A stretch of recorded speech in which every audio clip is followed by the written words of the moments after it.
have a younger brother who he works in cars. He works for BMW, and I don't know what it is that he does, but he's just so excellent at like conveying competence and confidence with his voice alone and with his gestures. And at the same time, though, he just like balances it out with humility in some way. I don't know what it is. He's just like fascinating to watch because he just has it down, and it makes a big difference. He does really well. Some people are naturals at it. People like me have to learn it. Yeah. Because naturally charismatic people have that. They can show that they know what they're talking about, but He's very good at like disarming people, I think is the word. Just anybody who's closed off, you can get them to open up immediately. It's really cool. It's such a cool innate skill. I have to hack hack it myself. We'll talk about too.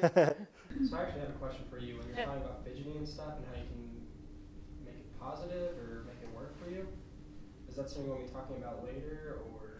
Yeah, in the anxiety portion. Yeah, a little bit later we'll kind of talk about how to utilize doing that to get you out of that anxiety and put you back into the prefrontal cortex. Yep, as part of that power struggle between two parts of the brain.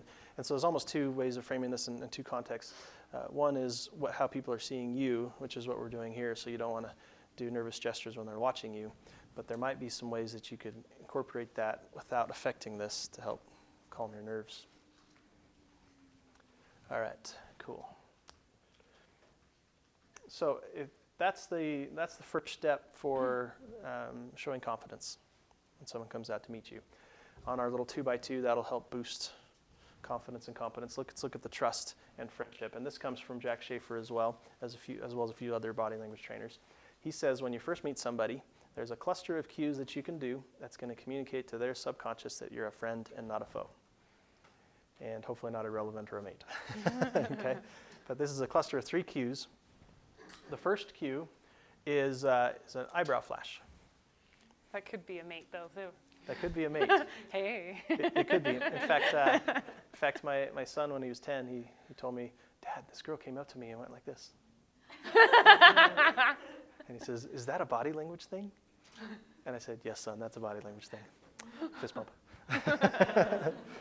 So, and that's part of it. It's I don't even know why, but an eyebrow flash is a nonverbal "what's up" that's telling the other person that you're friendly.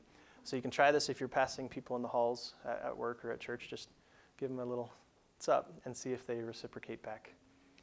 I tried this once when I was bored in church. There was a baby maybe 6 months old in front of me, and so I just did some eyebrow flashing, and she eyebrow flashed back, and I made a friend. This is cute. So that's the first part. And then the second part is a slight head tilt. When we tilt our head, we're exposing a vulnerable area of our neck to the man-eating tigers of the world. And so that gesture shows that I trust you, and in turn, they'll like and trust you more.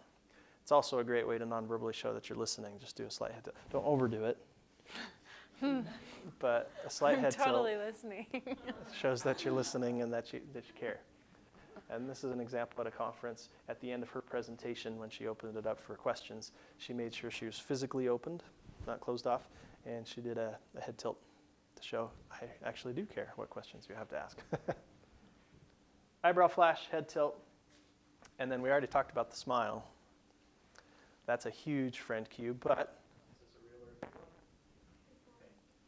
if I cover her mouth, can you even tell that she's smiling?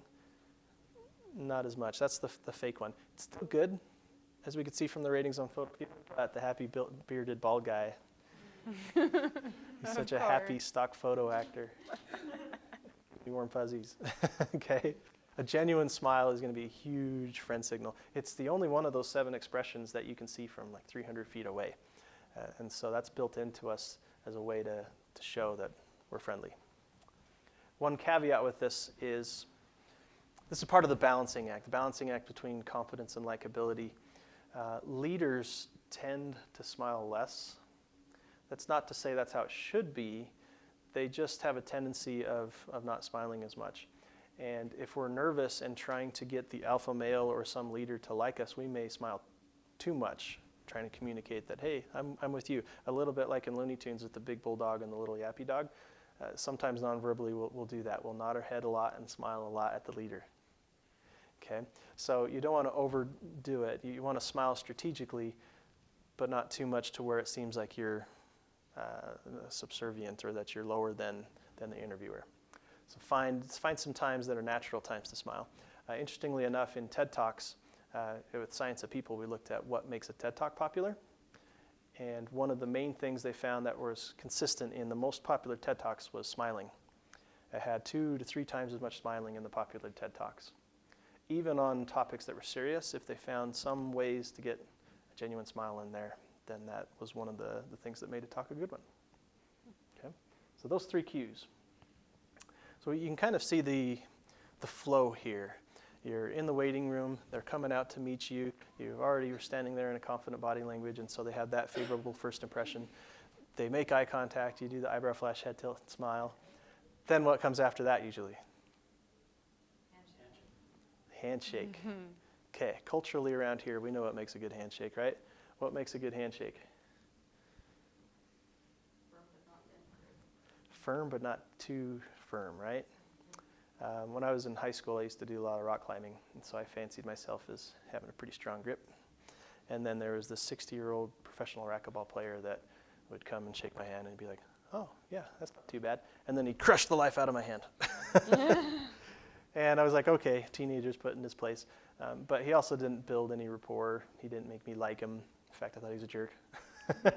So you want firm to show that, yes, I'm confident, but don't overdo it or it becomes aggressive and obnoxious and you lose rapport at that point. Anything else that makes a good handshake that you guys can think of? Okay, that's a good element too. In fact, maybe we'll circle back and touch on that.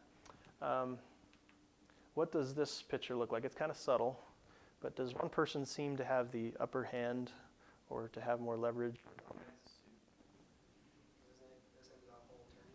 Yeah, he's got his hand turned over the top of the other person. It's a little subtle in here, but I'm going to show you a video that makes it more clear.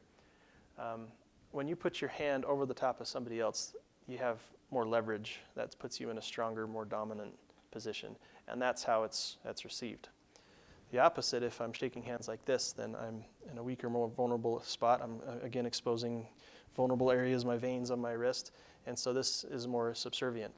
Unless that's what you're after for a handshake, then you want to keep your handshake straight up and down, like in this picture, to show that you're both on the same playing field.